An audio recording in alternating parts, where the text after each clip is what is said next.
Mais uma vez, hoje é aulão, hoje nossa aula vai ser maior e nós vamos falar de uma parte da literatura que eu gosto muito, que é o romance de 30. Lembrando para você que quando a aula é maior é porque eu vou abordar alguma coisa que tá relacionado com a questão, mas está fora da questão. Então, se você quer só a questão, você pode ir pulando o vídeo até você achar a resolução, ok? Hoje nós vamos analisar, corrigir e interpretar a questão 31 do Enem 2022. Na prova amarela é a questão 15, na prova branca é a questão 37, na prova rosa é a questão 17. Chega na vibe! Muito bem, esse é o texto, Romance de 30, eu gosto muito porque eu acho de uma profundidade absurda, eu acho de uma cara de Brasil, eu acho que é um ponto em que o modernismo acertou, começou a acertar, sabe? Sai assim daquela loucura dos modernistas e entra num ponto que agora a gente tem uma literatura brasileira, agora a gente tem uma literatura com cara de povo, agora a gente fala dos nossos problemas, chega daquela coisa de sentimentalismo demais, de não sei o que, de Portugal, de não sei. Agora é a gente, né, como protagonistas. E aí, o texto que a questão do Enem traz é um fragmento do livro A Bagaceira, e é o fragmento, porque é esse fragmento assim que a maioria das pessoas que vai falar do livro usa como um exemplo da descrição chocante. Vamos ver. Olha, o texto diz o seguinte: era o êxodo da seca de 1898, uma ressurreição de cemitérios antigos, esqueletos redivivos, ou seja, esqueletos ressuscitados, com um aspecto terroso, cor de terra e o fedor das covas podres. Os fantasmas estropiados como que iam dançando, de tão trôpegos e trêmulos, num passo arrastado de quem leva as pernas em vez de ser levado por elas. Andavam devagar, olhando para trás como quem quer voltar. Não tinham pressa em chegar, porque não sabiam aonde iam.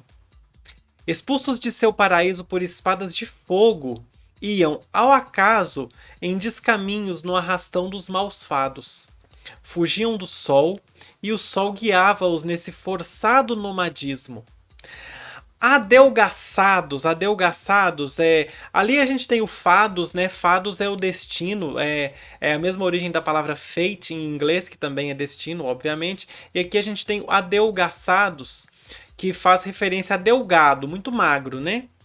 Então, adelgaçados na magreira cômica, cresciam, como se o vento os levantasse, e os braços afinados desciam-lhes aos joelhos, de mãos abanando.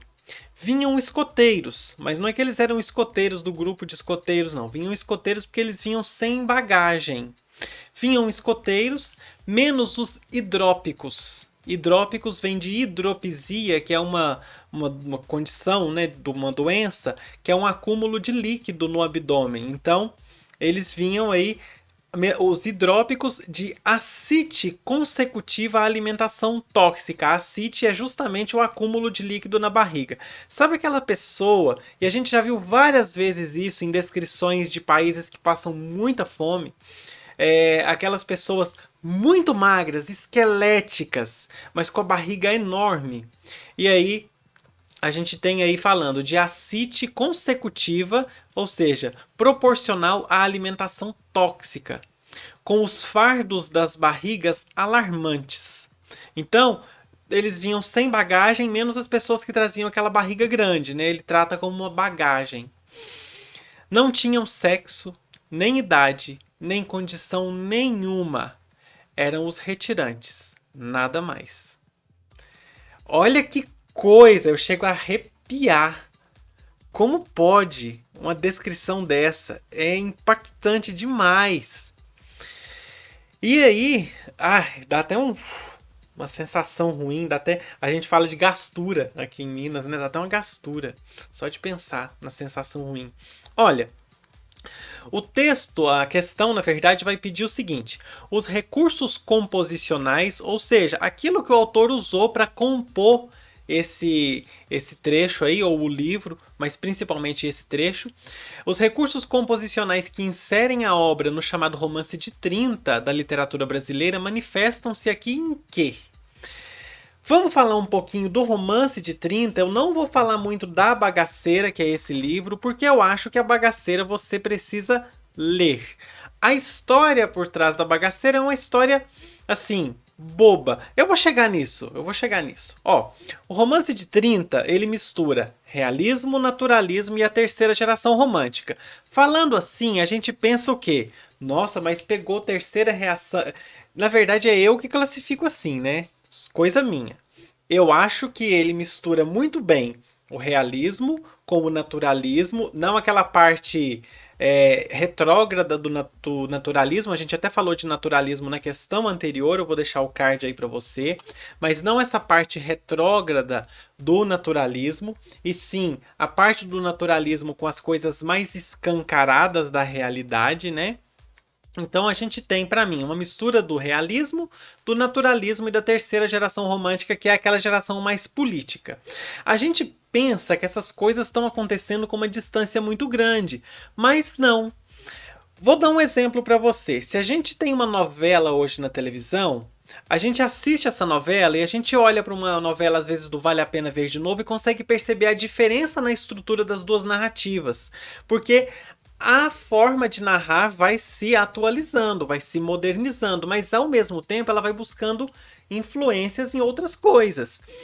Mesmo que não sejam influências explícitas, são influências que vão ficando no nosso consciente coletivo, digamos assim.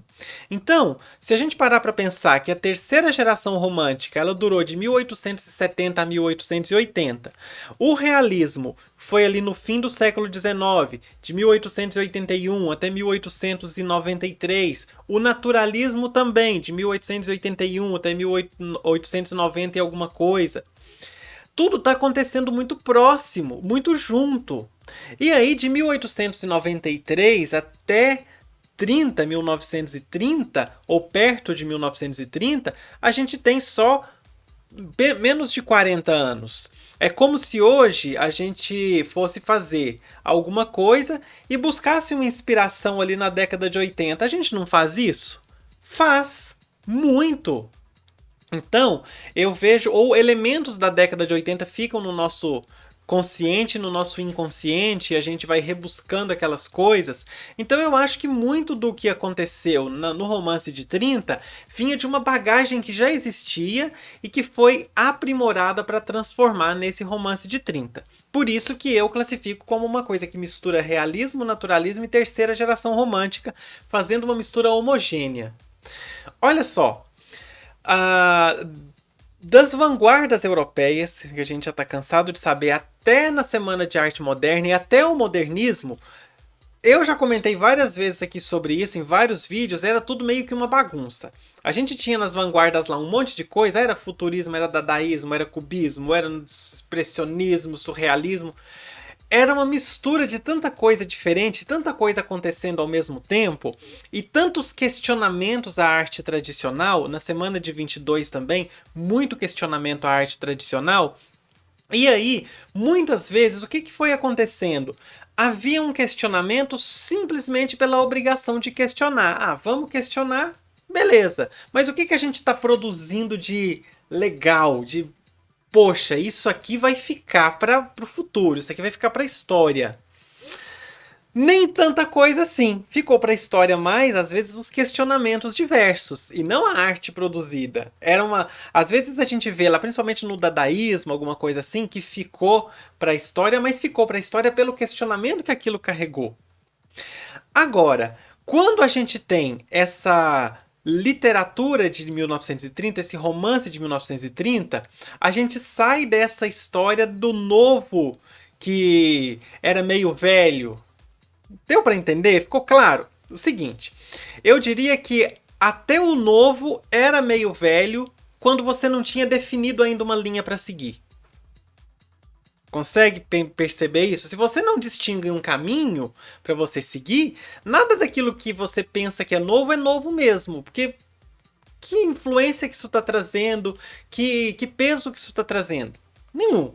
Agora, Muitos intelectuais de várias regiões do país, após a Semana de Arte Moderna, começaram a se manifestar. Falar, olha, a verdadeira arte moderna não é isso aí que a gente está fazendo, esse monte de coisa. Não, a verdadeira arte moderna precisa retratar o Brasil de forma crítica e de forma abrangente. Precisa retratar o Brasil de uma forma que as pessoas ainda não conhecem. Precisa mostrar as desigualdades sociais. E mostrar isso com força. Já que a gente está falando de modernismo, já que a gente está falando de revolucionar a coisa. Vamos pegar e fazer uma espécie de realismo do século XX, atualizar esse realismo, trazer esse realismo para ele ser um realismo mesmo, para mostrar mesmo a nossa verdade, e não aqui e não lá do Sudeste, porque muitos dessa turma aí que questionava isso era do Nordeste. Eu vou até falar um pouco disso. Não aquela coisa do Sudeste, de Rio de Janeiro, não sei o que, não, do Nordeste, das outras regiões pouco exploradas e em toda a cultura do Brasil até então, né? Até hoje, infelizmente, a gente tem um peso muito maior na cultura do Sudeste do que na cultura das outras regiões. Então, por exemplo, você tem aí o Carnaval do Rio de Janeiro, que é exibido na TV aberta aí com 4 dias de desfile das escolas de samba, etc. Mas você não tem outras coisas do país todo, o próprio carnaval do Nordeste, da Bahia, o carnaval de Pernambuco, o frevo, as manifestações lá do Norte, do Bumba Meu Boi. Você não tem essa coisa assim aparecendo na TV aberta hoje em dia. A gente tem mais uma coisa: Rio-São Paulo. Rio-São Paulo, até a gente aqui que é de Minas fica um pouquinho abandonado. É mais Rio-São Paulo, que é o eixo ali onde tem as emissoras de TV. Eles vão, obviamente, valorizar aquilo lá até pela audiência, que é bem maior por causa do contingente populacional ser muito grande. E aí acaba que o mineiro é um pouquinho carioca, né? Porque o mineiro adora uma praia, ele vai pro Espírito Santo, ele faz o Espírito Santo e o Rio de Janeiro de uso capião.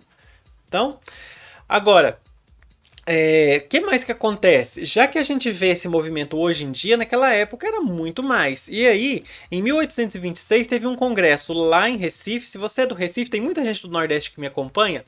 Beijo, Recife. Eu tenho uma amiga do Recife que eu amo. Então, beijo para todo mundo de Recife.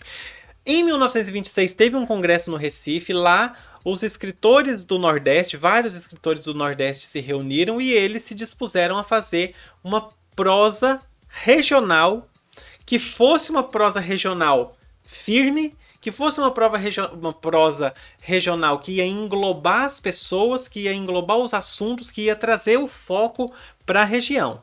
E aí dessas primeiras manifestações surge o Romance de 30, que para mim é a melhor parte da literatura brasileira.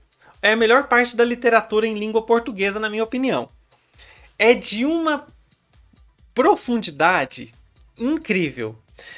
Aí, então, depois de tanta arruaça, bagunça intelectual da Semana de Arte Moderna e das vanguardas que vieram antes e que influenciaram, a gente tem, depois dessa bagunça aí do pessoal do Sudeste, procurou o pessoal buscou chegar a um ponto de equilíbrio. E aí esse ponto de equilíbrio começa a aparecer. A gente vai tendo algumas obras. A gente tem o 15 da Raquel de Queiroz, que é de 1930. A gente tem o Menino de Engenho do José Lins do Rego, que é de 32, se não me engano. A gente tem o São Bernardo do Graciliano Ramos, que é de 34. A gente tem o Capitães de Areia, que é do Jorge Amado, de 37. E a gente tem aqui esse que a gente está vendo, que é a Bagaceira, que é o pontapé para esse Romance de 30. Agora, essa literatura nova do Romance de 30, ela é marcadamente antifascista, anticapitalista, muito crítica e muito... A palavra contundente, eu gosto de usar alfineteira. Mete o dedo na ferida e ainda faz assim, ó. O dedo na ferida. Essa época tem vários nomes. A gente chama de romance de 30, que é o mais comum, que é o mais usado. Tem gente que não gosta dessa nomenclatura, mas é a que mais pegou, porque é o início cronológico mesmo da nova literatura, década de 1930. Tem o romance neorrealista, porque são obras que conseguiram renovar e modernizar o realismo e o naturalismo do século XIX, enriquecendo esse realismo, enriquecendo esse naturalismo com preocupações psicológicas. Na questão anterior eu até falei que o naturalismo não tinha foco no psicológico. Esse romance de 30 ele já vai trazer questões psicológicas, preocupações psicológicas e sociais que são desse novo século, que é o século XX. E tem gente que chama de romance regionalista moderno, é o nome que eu menos gosto. Mas eles chamam de romance regionalista moderno porque escapava da metrópole e ia para o Brasil regional. Eu não gosto da palavra regionalista, então é por isso que eu prefiro o romance de 30. Eu gosto da palavra regional.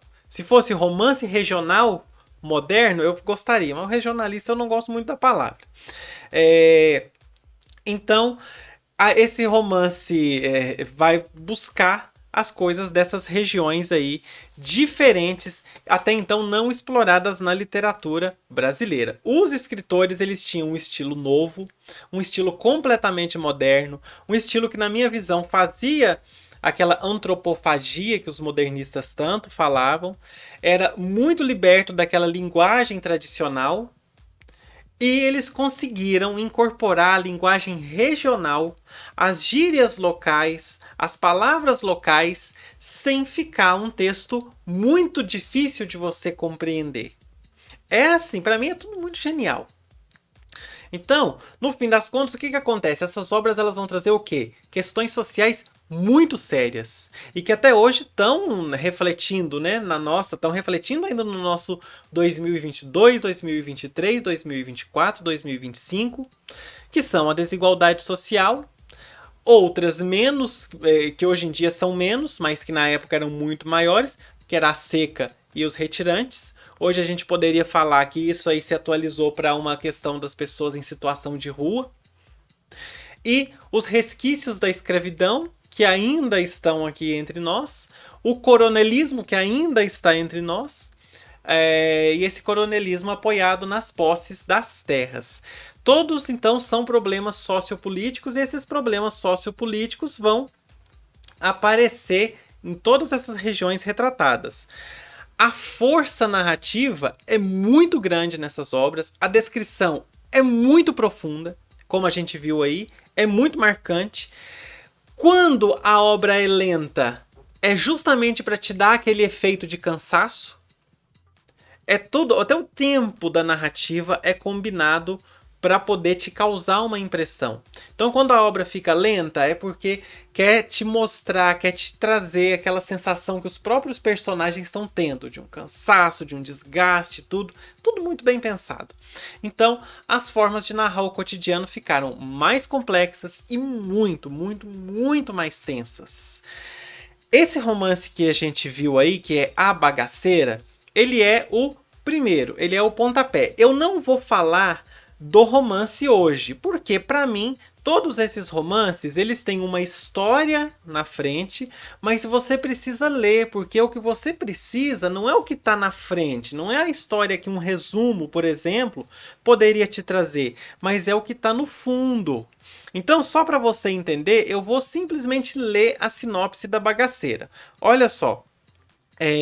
A história acontece entre 1898 e 1915, 2 períodos de seca. O enredo ele gira em torno de um triângulo amoroso entre a Soledade, o Lúcio e o Dagoberto, sendo que o Lúcio é filho do Dagoberto, a Soledade é uma retirante, ela vai morar aí numa fazenda, num latifúndio, num lugar onde tem água, que o pessoal chama de brejo. E aí ele tem esse triângulo amoroso porque tanto o pai quanto o filho ficam interessados na Soledade. A Soledade, então, ela chega acompanhado de outros retirantes, o pai dela, que é o Valentim, o Pirunga, que é o irmão de criação, e outras pessoas que fugiram da seca.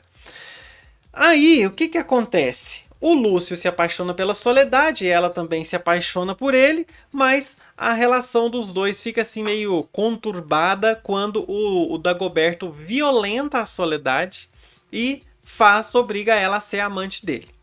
Então, assim, a gente já tem uma coisa muito mais real e de problema social muito mais profundo que a gente tem hoje em dia. Só que lendo assim por alto, a gente pensa, poxa, brava coisa. Mas a hora que você lê o livro, não tem nem comparação. Não tem nem comparação. Só que eu falo que esse romance, essa história da Soledade com o Lúcio e toda a situação de violência que ela sofre acaba sendo mais um pano de fundo, ou sei lá, eu acho que nem seria o pano de fundo, seria uma coisa mais para atrair a leitura para o nosso querido Almeida mostrar uma realidade lá no fundo. E é isso que é muito bem feito. E sabe o que, que acontece? O próprio José Américo de Almeida, ele coloca no começo do livro um prefácio, que esse prefácio ele vai trazer algumas definições do que viria a ser essa nova literatura aí do Romance de 30. E ele traz esse prefácio chamado Antes que me falem em frases. E a primeira dessas frases é a seguinte. E por isso que eu não quis contar muito da história para você. Porque a primeira dessas frases diz o seguinte: há muitas formas de se dizer a verdade. Talvez a mais persuasiva seja a que tem a aparência de mentira. Então, o que ele quer colocar pra gente? Nessa história da bagaceira, o romance, ele tá aqui com uma cara de mentira, mas a hora que você lê, você vai ler muita verdade. Muita verdade. Então a gente tem isso no Romance de 30. Para você que quer ler, o livro tá aqui na descrição, você pode baixar, leia. E não lê só esse não, lê os outros também, mas lê principalmente esse que é o primeiro, que eu tenho certeza que você vai olhar e falar, nossa, mas tudo que eu já li até hoje tá no chinelo perto disso aqui. É muito surreal. Então, lê, só lê. E agora a gente vai passar então para nossa análise e correção da questão. Vamos ver então. Os recursos composicionais que inserem a obra no chamado romance de 30 da literatura brasileira se manifestam em quê? Letra A. No desenho cru da realidade dramática dos retirantes? Sim! E aqui o próprio enunciado usou a palavra manifestam-se. A gente precisa de uma coisa explícita. Manifestar é declarar, é divulgar, é publicar. A gente precisa de uma coisa que está explícito no texto, que está batendo na cara da gente. Você lê o texto, é como se o livro ficasse pá na sua cara. A hora que ele coloca essa descrição, falando para você de um passado que ainda é presente na nossa sociedade. Não a história dos retirantes, mas a história de quem está passando fome, de quem está morando na rua. Isso é um tapa na cara da sociedade. A gente tem um país com tanto recurso, um país com tanto lugar de plantio igual o Brasil, e tem gente passando fome. Desabafei. Então, desenho cru da realidade dramática dos retirantes. Real, muito real. Sabe, a gente desabafa, às vezes a gente fica abafado porque a gente vê tanta injustiça. E a gente vê que essa injustiça é tão histórica. E a gente pensa, será que isso nunca vai acabar? Letra B. Indefinição dos espaços para efeito de generalização. Efeito de generalização? Vamos pensar o seguinte. Esse espaço que ele coloca aí no texto, ele não fez uma descrição muito profunda dos espaços mesmo não. Os espaços ficaram um pouco mais indefinidos. Mas será que isso é para efeito de generalização? Ou quando você lê essa cena, você, pelos personagens, você consegue imaginar o espaço? É uma pergunta para você. Quando a gente vê, olha, era o êxodo da seca de 1898. Isso aí já te faz imaginar o espaço. Então o espaço ele não está indefinido totalmente. Ele não tem um foco na descrição do espaço, mas esse espaço não ficou indefinido aí. A gente consegue fazer isso vivo na mente da gente muito fácil. O êxodo da seca de 1898, uma ressurreição de cemitérios antigos, esqueletos redivivos com o aspecto terroso e o fedor das covas podres. Essas pessoas andando na seca. E aqui fala, expulsos de seu paraíso por espadas de fogo. É pela seca, é o sol, é o calor. A gente consegue imaginar a cena. Eu não precisei falar nada pra você. Você conseguiu imaginar, não conseguiu? Letra B, então, tá incorreta. Primeiro que isso aí é uma coisa que está mais implícita, a gente precisa de algo mais explícito. E a gente conseguiu imaginar, não houve uma generalização. A gente não consegue imaginar essa obra acontecendo no Polo Norte. A gente não consegue imaginar essa obra acontecendo pelas ruas de Paris. A gente não consegue imaginar essa obra acontecendo em Gramado. A gente imagina essa obra acontecendo no mais árido da seca. Então a letra B está incorreta. Letra C. Análise psicológica da reação dos personagens à seca. Apesar de eu ter mencionado para você que tem um foco mais psicológico em algumas questões, em várias questões no Romance de 30, a gente não tem uma análise psicológica nesse trecho aí. E a gente não consegue nem assim. É tão forte o que é narrado que, ao contrário do lugar que a gente consegue facilmente pensar, a gente tem muita dificuldade de imaginar o que esses personagens estão pensando. Será que eles estão numa situação da vida que eles já não estão nem sentindo mais nada? Então, existe uma dificuldade. E também não foi feita uma análise psicológica deles. Correto? Se a gente precisa de uma coisa explícita, alguma coisa que está manifestada, análise psicológica não tem nenhuma. Nesse trecho não tem nada. Então, a letra C, incorreta. Letra D. Engajamento político do narrador ante as desigualdades. Real, muito real, mas não está manifestado aqui. Nesse trecho ele está fazendo só a descrição dos personagens. Ele não entrou nas questões da desigualdade de uma forma explícita como a gente precisa. Existe ali? Existe muito implícito. Você consegue fazer toda essa coisa da desigualdade na sua mente. Mas explícito, o autor, o narrador, não se posiciona. Letra D, então, incorreta. E letra E, contemplação lírica da paisagem. Contemplação lírica, poética da paisagem, transformada em alegoria. Essa é a mais incorreta de todas, né?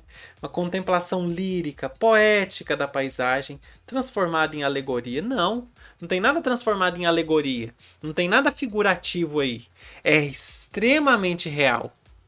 Quando a gente fala de alegoria, a gente fala de linguagem figurada. A gente tem aí uma coisa extremamente real, que é bem a cara do Romance de 30. Certo? Então, a nossa resposta certa é a letra A. Por hoje é isso e bora fechar. Foram 3 aulinhas seguidas, com 3 questões relacionadas à literatura, que ficaram um pouco maiores, né? Mas também consegui trazer bastante conteúdo. Ó, agora você pode contribuir com o canal, tem 3 formas, você pode fazer o seu Pix. Aí o QR Code, bonito! Você pode abrir lá o seu aplicativo do banco e fazer o seu Pix usando o QR Code. Você pode também usar o e-mail puxalingua@gmail.com ou o recurso Valeu Demais, que é do próprio YouTube, o patrão agradece, ou você pode também curtir, comentar e compartilhar, mas faça as 3 coisas. E hoje você vai responder para mim uma pergunta. Hoje eu não vou colocar palavra não. Responde para mim se você ficou com vontade de ler essa obra ou se você já leu, tá bom? Tem filme também, mas o livro eu não sei. Eu acho que o filme traz muita coisa do livro, mas o livro é melhor. É melhor. Olha, por hoje é isso. Um beijo pra você. Não, eu tenho que pedir pra você se inscrever, caso você ainda não seja inscrito ou inscrita. E tenho que avisar que aí em cima vai ter card pra você, ok? Vai ter card com todas as correções do Enem 2022. Antes de fechar a aula, eu vou esperar o botãozinho aqui do inscrito sair, porque eu tô apontando tudo do lado errado. Porque 2 aulas atrás eu não esperei ele sair e ele ficou aparecendo na minha tela final. Então agora que já saiu, beijo pra você e fui. Tchau! Wow.